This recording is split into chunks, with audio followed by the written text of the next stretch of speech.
আচ্ছা যাই হোক, তাহলে আজকে আমরা শুরু করতেছি চতুর্থ অধ্যায় পর্যায় সারণী বা পিরিয়ডিক টেবিল। তো পিরিয়ডিক টেবিলে এখানে একটা স্যাম্পল দেওয়া আছে, বাট এখান থেকে আরো ভালো করে আমরা পড়বো এই জিনিসগুলো।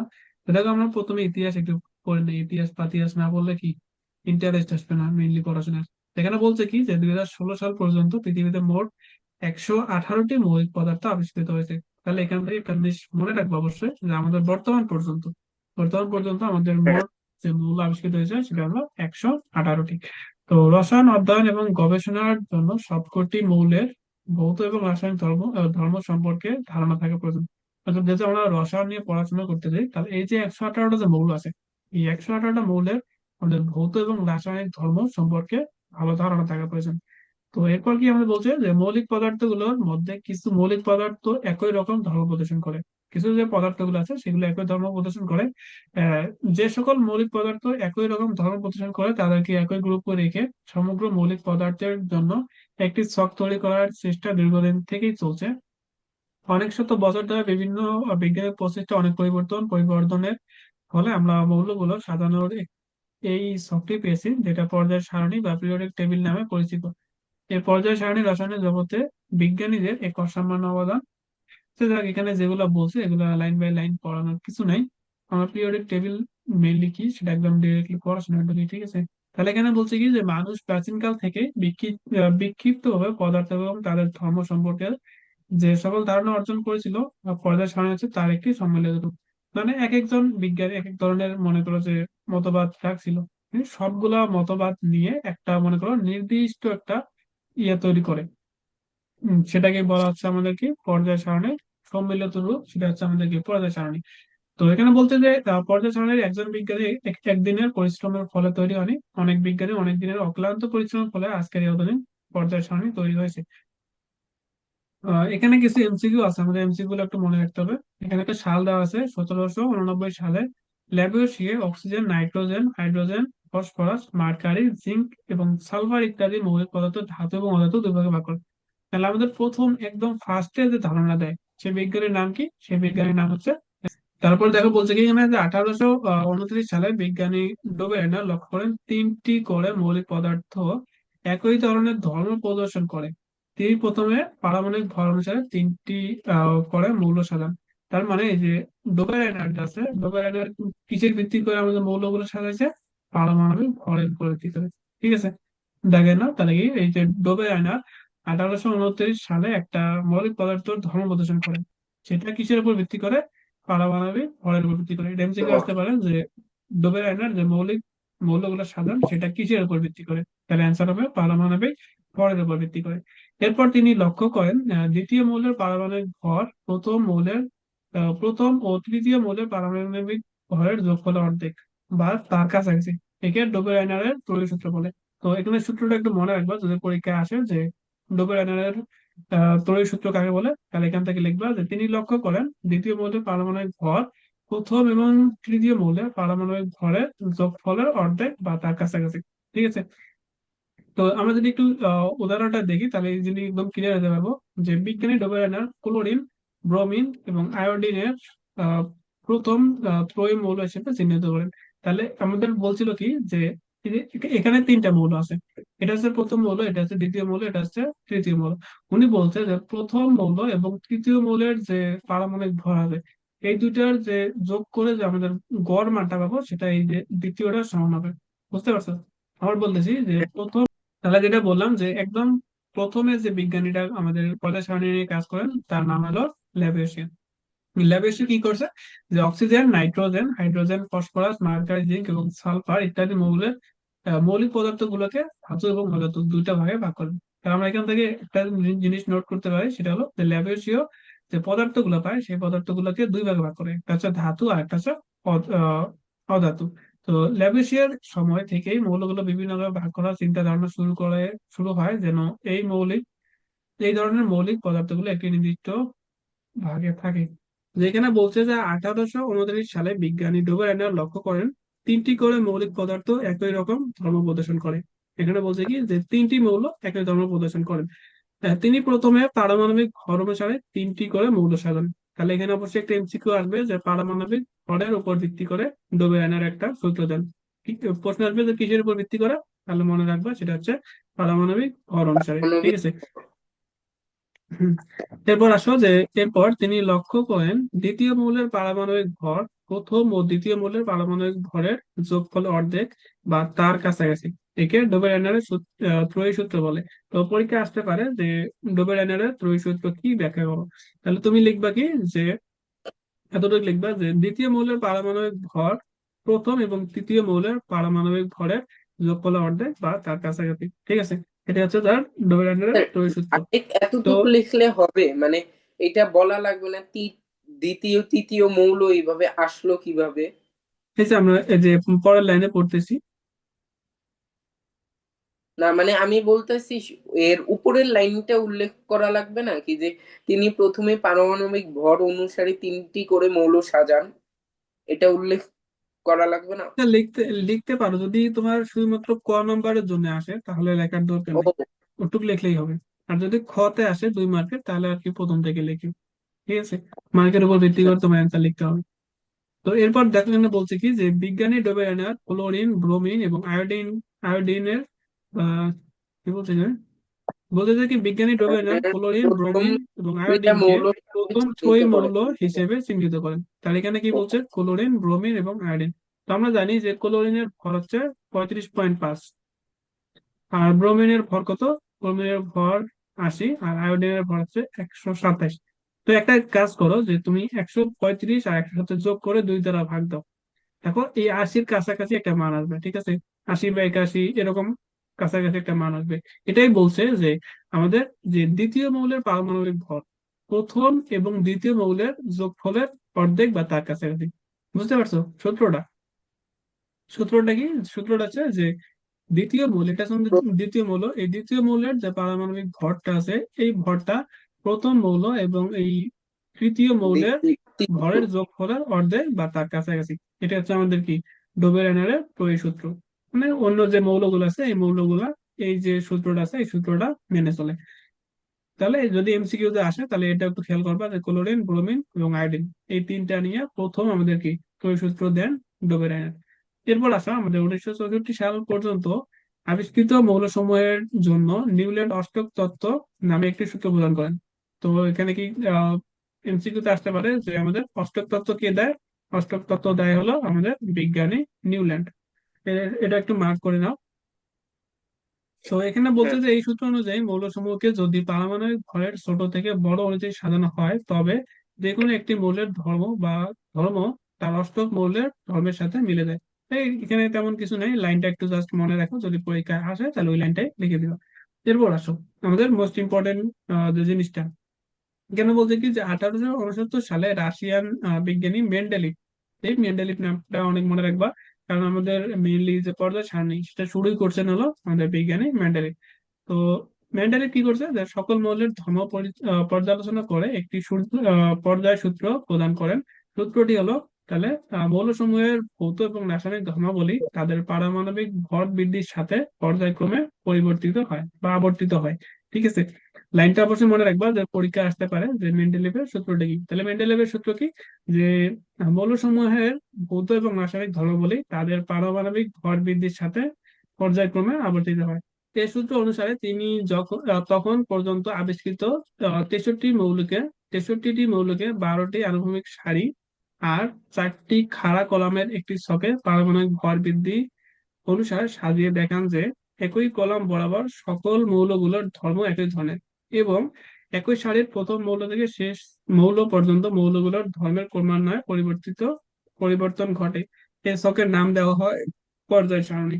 তাহলে ইনি প্রথম পর্যায় সারণী আবিষ্কার করেন। তাহলে এই যে পর্যায় সারণী আবিষ্কার করেন সেখানে তার মৌল ছিল কয়টা? মৌল ছিল হলো 63টি। আর আনুভূমিক সারি অর্থাৎ আমাদের পর্যায় ছিল হলো 12টি।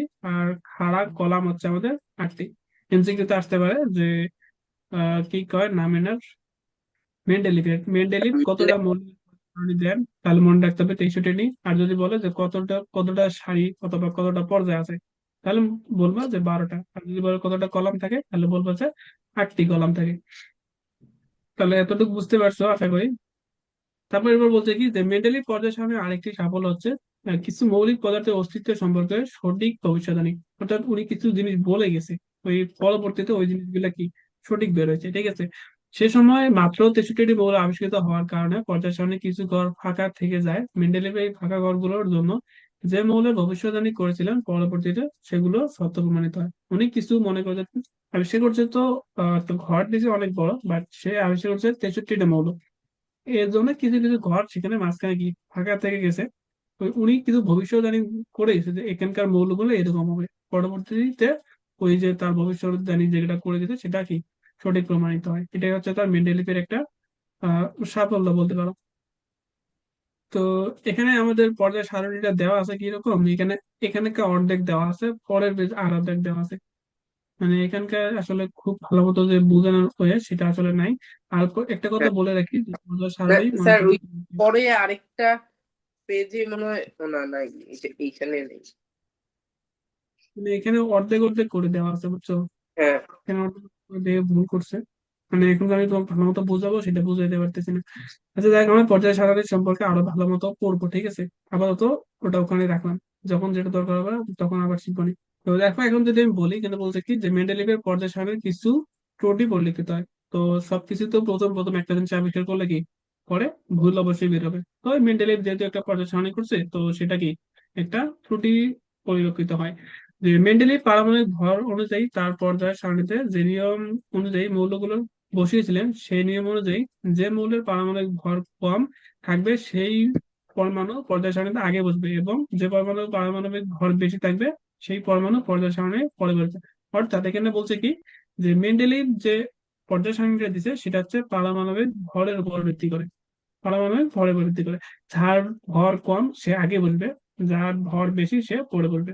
ঠিক আছে, একদম সিম্পল জিনিস। যে মেন্ডেলিভ পারমাণবিক ভরের উপর ভিত্তি করে পর্যায় সারণী তৈরি করছে, যার ভর কম সে সামনে বলবে, আর যার ভর বেশি সে কি পরে বলবে। কিন্তু দেখা যায় যে মেন্ডেলিভের পর্যায় সারণীতে আর্গনের পারমাণবিক ভর হচ্ছে 40, আর পটাশিয়ামের পারমাণবিক ভর হচ্ছে ওইগুলো দেখো। এখানে বলছে কি যে মেন্ডেলিভের পর্যায় সারণীতে আর্গনের পারমাণবিক ভর হচ্ছে 40 এবং পটাশিয়ামের পারমাণবিক ভর হচ্ছে 39। হওয়া 39। সত্ত্বেও একই গ্রুপের মৌল সমূহের ধর্মের মিল করানোর জন্য আর্গনকে পটাশিয়ামের আগে বসানো হয়েছিল। এরকম আরো অনেক মৌলের ক্ষেত্রে দেখা যায় পারমাণবিক ভর বেশি হওয়া সত্ত্বেও তাদেরকে কোনো কোনো মৌলের আগে পর্যায়ে সারণীতে বসানো হয়েছিল। অর্থাৎ এখানে দেখো আমাদের একটু আগে বললাম কি, তো আমরা একটু আগে বললাম যে যার ভর কম তাকে আগে বসানো হবে, এরপর যার ভর বেশি তাকে আস্তে আস্তে কি পরবর্তীতে বসা হবে। তো সেই অনুযায়ী আমাদের আহ এখানে আমাদের পটাশিয়ামের ভর হচ্ছে 39। পটাশিয়ামের ভর কত? 39। আর আছে এখানে কিসের? আর্গনের। আর্গনের ভর আছে হলো কত? 40। তাহলে এর যেহেতু আমাদের ভর বেশি, মানে ভর কম 39 পটাশিয়ামের, তাহলে কি আমাদের প্রথমে হওয়ার কথা পটাশিয়াম, এরপর আর্গন। তাই তো হওয়ার হ্যাঁ। কথা, তাই না? যেহেতু পটাশিয়ামের ভর কম এর জন্য কি পটাশিয়াম আগে বসবে, আর্গনের ভর বেশি এর জন্য কি আর্গন পরে বসবে। কিন্তু মেনলি আসলে এই জিনিসটা হয় না। এই জিনিসটা হয় না কারণ হলো যে উনি যে মৌলগুলো আবিষ্কার করছে সেই মৌলগুলোর নির্দিষ্ট একটা ধর্ম ব্যাখ্যা করছেন, ওই ধর্মগুলোর ভিত্তি করে সে পর্যায় সারণীটা তৈরি করছে। তাহলে ওই ধর্মগুলোর ভিত্তি করে সে সে যখন মৌলগুলো সাজায় তখন দেখা যায় যে আর্গন সামনে বসে, পটাশিয়াম পরে বসে। তো এই জিনিসটা উল্টা হয়ে গেল না? হওয়ার কথা ছিল আমাদের কি পটাশিয়ামের ভর কম এর জন্য পটাশিয়াম আগে হওয়ার কথা ছিল, কিন্তু কি আর পটাশিয়াম আগে আর্গন পরে হওয়ার কথা ছিল।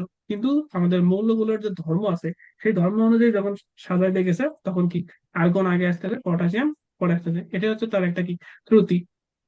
তো শুধুমাত্র যে এই দুইটা মৌলের জন্যই আমাদের ত্রুটি আছে ব্যাপারটা এরকম না, আরো বিভিন্ন মৌলের মধ্যে কি একই ধরনের ত্রুটি দেখতে পাওয়া যায়। তো হুম। এটি ছিল পর্যায় সারণীর ত্রুটি। এরকম স্যার, আরো অনেক ত্রুটি মেন্ডেলিভের পর্যায় সারণীতে লক্ষ্য স্যার, করা যায়, বুঝলে? আমার এইখানে এইটাও মনে হচ্ছে কি যে এইখানে যে টাংস্টেন যেটা আছে এটা তো মনে হয় হচ্ছে সবচেয়ে ভারী বস্তু, বা সবচেয়ে ভারী লোহা, এটা কি বলে, ধাতব পদার্থ। এই এই হ্যাঁ, যে এই ত্রুটির কারণেই কি এটা এরকম মাঝখানে বসে পড়ছে?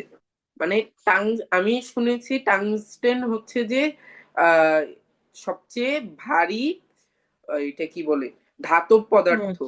তাহলে এটা তো মানে সবচেয়ে লাস্টের দিকে নাই, বরঞ্চ মাঝখানে আছে। ও, সেটা বুঝতে পারছি। না আসলে হ্যাঁ ওরকম হইতে পারে, বাট আমি যেটা আমাদের পড়াশোনাতে এখন মাঝখানে, পড়াশোনাটা আগে নেই। ঠিক আছে, আমি আগে পড়াই, এরপর তোমার প্রশ্নটা এমনিতেই সমাধান পেয়ে যাবা, ঠিক আছে। মানে আমি যতটুকু পড়ালাম সেখানকার মধ্যে প্রশ্ন আছে নাকি সেটা দেখো। দেখো, তুমি যে প্রশ্নটা করছো সেই প্রশ্নের সমাধান আমরা এখন পাবো। এখন কিভাবে পাবো, এখানে দেখো কি বলছে, যে 1913 সালে মোসলে, বিজ্ঞানী মোসলে, হেনরি মোসলে, বা এখানে মোসলেই দেওয়া আছে, তাহলে মোসলে মনে রাখবা, যে পারমাণবিক ভরের পরিবর্তে পারমাণবিক সংখ্যা অনুযায়ী মৌলগুলোকে পর্যায় সারণীতে সাজানোর প্রস্তাব দেন। তাহলে পারমাণবিক সংখ্যা অনুযায়ী যে আমাদের পর্যায় সারণী প্রস্তাব দেয় কে? হেনরি মোসলে বা বিজ্ঞানী মোসলে। এই যে আমাদের পারমাণবিক সংখ্যা, আমাদেরকে একটু আগে দেখলাম যে পারমাণবিক ভর অনুযায়ী যে জিনিসগুলো সাজাইছে, তো সেখানে বিভিন্ন ত্রুটি বেরোচ্ছিল। এই ত্রুটিটা আমাদের সমাধান করার জন্য আমাদের পারমাণবিক সংখ্যা অনুযায়ী আমাদের ইয়েটা সাজানো হয়। এরপর দেখো আমাদের কি আর্গনের পারমাণবিক সংখ্যা হচ্ছে আমাদের 18, আর পটাশিয়ামের পারমাণবিক সংখ্যা হচ্ছে আমাদের কি 19। তাহলে এখন দেখো আমাদের আর্গন যে আগে বসছিল, পটাশিয়াম যে পরে বসছিল, এখন দেখো আমাদের কি রুলসটা ঠিক আছে। ঠিক আছে, আমরা যদি এই পারমাণবিক সংখ্যা অনুযায়ী যখন সাজাবো, তখন আমাদের যে মৌলের যে ধর্মটা আছে সেই ধর্ম অনুযায়ী সাজানো এবং পারমাণবিক সংখ্যা অনুযায়ী সাজানো, আমাদের রুলসটা একই অনুযায়ী চলে।